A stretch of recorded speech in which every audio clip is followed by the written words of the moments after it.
बिस्मिल्लाहिर्रहमानिर्रहीम। अस्सलाम वालेकुम। समंदरों से, दरियाओं में, बाज़ारों में, फिर हम इसको घरों में लेकर आते हैं। बहुत ही मज़ेदार फ़िश बनती है। अक्सर बहनों की शिकायत होती है कि उनकी फ़िश जब फ्राई करते हैं तो नीचे से जो है जिस बर्तन में हम फ्राई करते हैं उसके साथ चिपक जाती है, टूट जाती है। हम इसको शोरबे वाली बनाते हैं तो ये बिल्कुल हलवा बन जाती है। तो आज की इस वीडियो में को मैं आप लोगों के साथ वो तमाम टिप्स बताऊंगी कि आप लोगों की फ़िश जो है वो कच्ची क्यों रह जाती है और टूट की जाती है। इसके साथ ही अगर आप लोग चैनल पर नहीं हैं तो चैनल को सब्सक्राइब कर लें, वीडियो को लाइक और शेयर कर दें। तो यहाँ पर आप लोगों को मैं दिखाऊंगी कि मैंने जो फ़िश बनाई है बिल्कुल भी टूटी नहीं है, बिल्कुल भी वो हलवा नहीं बनी है और बहुत ही मज़ेदार, क्रिस्पी और टेस्टी बनी है। आप लोग एक दफ़ा ये रेसिपीज़ मेरे कहने पर ज़रूर ट्राई करना और फिर मुझे कमेंट करके बताना कि आप लोगों को रेसिपी कैसी लगी है और आप लोगों की जो फ़िश है वो कैसी बनी है। तो आइए शुरू करते हैं। तो सबसे पहले ना हम लोगों ने कोई सी भी फ़िश ले लेनी है और इसको बाज़ार से ही हम लोगों ने कटिंग करवा लेना है। यहाँ पर मैंने फ्राई वाली, जो हम फ्राई करते हैं ना, वो वाली फ़िश की कटिंग करवाई है और मैं इसको बनाना चाह रही हूँ। अब मेरा जो है माइंड जो है वो चेंज हो गया, लेकिन इसको मैं सालन वाली बनाऊँगी। तो इसको मैंने अच्छे से साफ़ करने के बाद इसकी स्मेल ख़त्म करनी होती है। सबसे पहले तो उसको मैंने जिंजर गार्लिक पेस्ट लगा कर रख दिया। इससे स्मेल जो है अच्छे से इसकी सारी ख़त्म हो जाएगी। अब मैंने 2 से 3 अदद प्याज लिए हैं, इनको मैं इस तरीके से काट लूँगी। नॉर्मल कटिंग हम इनकी कर लेंगे प्याज़ों की, क्योंकि हम इसको बहुत ज़्यादा बारीक भी नहीं काटेंगे और बहुत ज़्यादा बड़े भी नहीं काटेंगे। अच्छा, प्याज काटने के बाद मैंने फ़िश जो है ना वो अच्छे से धोकर साफ़ कर ली है। तो अब हम इसका जो है मैरिनेशन के लिए मसाला जो है वो तैयार करेंगे। ये मैंने इसको स्ट्रेन करने के लिए यहाँ पर रख दिया है ताकि इसका एक्स्ट्रा जो पानी है वो इसमें बर्तन में आ जाएगा। तो अब मैं इसके लिए बेसिक मैरिनेशन करती हूँ। यहाँ पर मैंने फ़िश मसाला लिया है, नमक लिया है, ब्लैक पेपर और यहाँ पर मैंने सादा सिंपल मसाले लिए हैं, कोई ज़्यादा मसाले नहीं लिए इसके अंदर शामिल करने के लिए। वो तमाम मसाले लगा दूँगी और अच्छे से हाथों की मदद से अब हम इनको अच्छे से मिक्स कर देंगे। यहाँ पर मैं आप लोगों को बताती चलूँ कि यहाँ बहुत ही ज़्यादा सिंपल यहाँ पर हम मैरिनेशन इसकी तैयार करेंगे। कॉर्न फ्लोर मैंने लगाया है, इससे जो होती है थोड़ी सी जो होती है फ़िश अच्छे से हो जाती है, मसाले जो हैं फ़िश के साथ अच्छे से चिपक जाते हैं।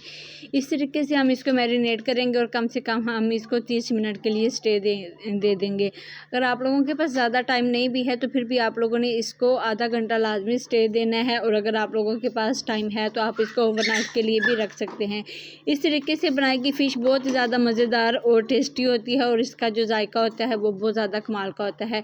यहाँ पर मैंने एक लेमन लिया है, इसके ऊपर मैं इस तरीके से इसको लगा दूँगी। अगर आप लोगों के पास सिरका है तो आप लोग सिरका भी लगा सकते हैं। मैरिनेट करेंगे और लीमू लगाने के बाद इसको मैं अच्छे से हाथों की मदद से मिक्स कर दूंगी। मिक्स करने के बाद हम इनको आधे घंटे के लिए ज़रूर रखेंगे। अगर आप लोगों को यहाँ तक मेरी वीडियो अच्छी लगी है तो आप लोगों ने चैनल को सब्सक्राइब और वीडियो को लाइक और शेयर करना नहीं भूलना। तो चलें, यहाँ पर हमारी जो है मैरिनेट के लिए फ़िश तैयार हो गई है और अब हम इसको छोड़ देते हैं। आप लोगों ने मसाला अच्छे से फ़िश के साथ लगा लेना है और इसको स्टे दे देना है। अच्छा, यहाँ पर फ़िश को रखे हुए ना तकरीबन आधा घंटा हो चुका है और मैंने इसको स्टे दे दिया था और साथ ही साथ में मैंने किचन भी साफ़ कर लिया था और बाकी काम भी कर लिए थे। यहाँ पर मैंने एक कढ़ाई लिया है, इसके अंदर मैं थोड़ा सा घी शामिल करूँगी। अगर आप लोग कुकिंग ऑयल इस्तेमाल करते हैं तो वो भी शामिल कर सकते हैं। इसको अच्छे तरीके से हमने गर्म कर लेना है और फिर हमने क्या करना है कि फ़िश को स्टेप बाय स्टेप 1 बाय 1 करके इसके अंदर शामिल कर देना है, रखना है और आप लोगों ने फ्राई कर लेना है। लो टू मीडियम फ्लेम पे आप लोगों ने, बिल्कुल मीडियम फ्लेम पर, लो फ्लेम पर आप लोगों ने इसको 5 से 10 मिनट के लिए फ्राई करना है।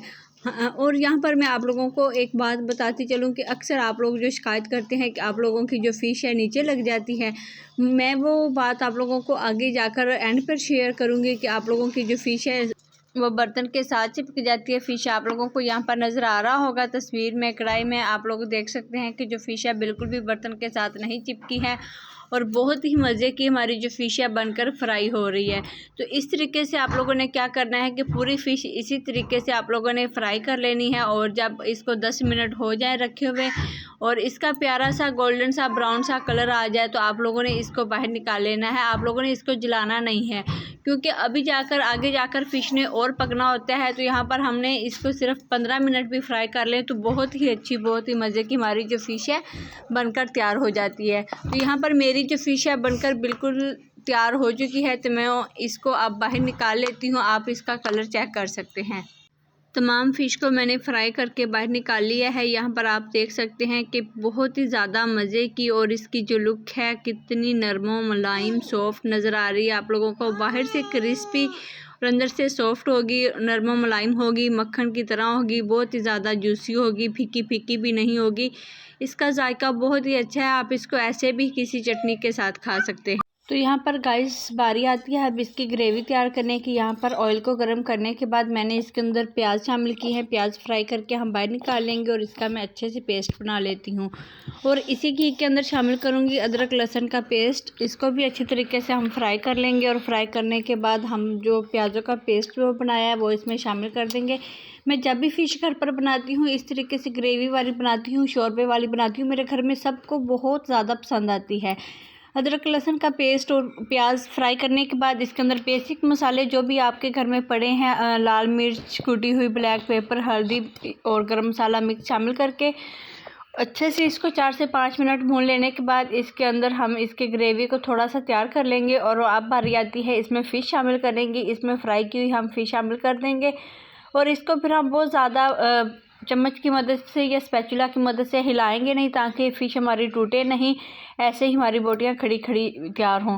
तो मैंने शोरबा बनाने के लिए थोड़ा सा पानी शामिल किया है और 5 मिनट के लिए इसको मैंने पका लिया है। आप देख सकते हैं कि कितनी हमारी अच्छी और मज़ेदार इसकी जो ग्रेवी है, जो शोरबा बनकर तैयार हो चुका है।